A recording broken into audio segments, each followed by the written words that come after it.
Hey everyone. So I just got done pulling the cam bearings out of this big block Mopar 400 here. Been working on it for a little bit here and there in between my other projects.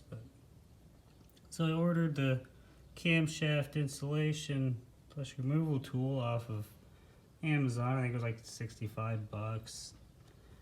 However, it only took about roughly 15 minutes altogether to get all the cam bearings out.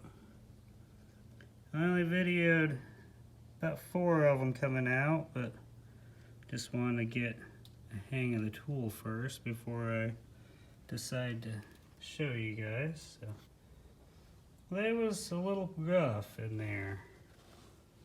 Let's show you. This was number 5.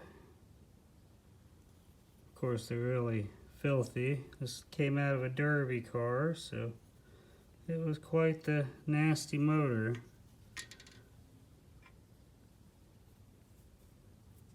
As you see, they had a little bit of wear and flaking. Flaking is a good sign that the cam bearings need changed. This one, coming apart here, just some of the damage might have happened when I was removing the cam bearing, but no sense in being gentle with bearings that's getting replaced.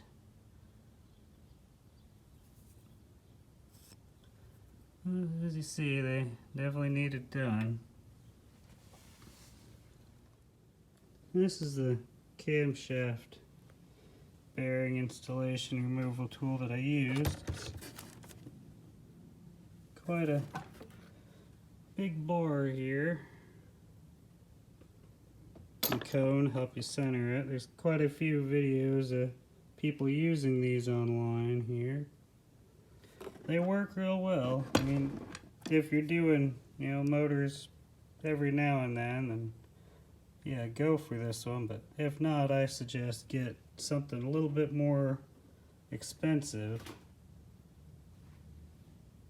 That way you get the better quality tool, and it's going to last you a lot longer than something that's not meant to be used every day.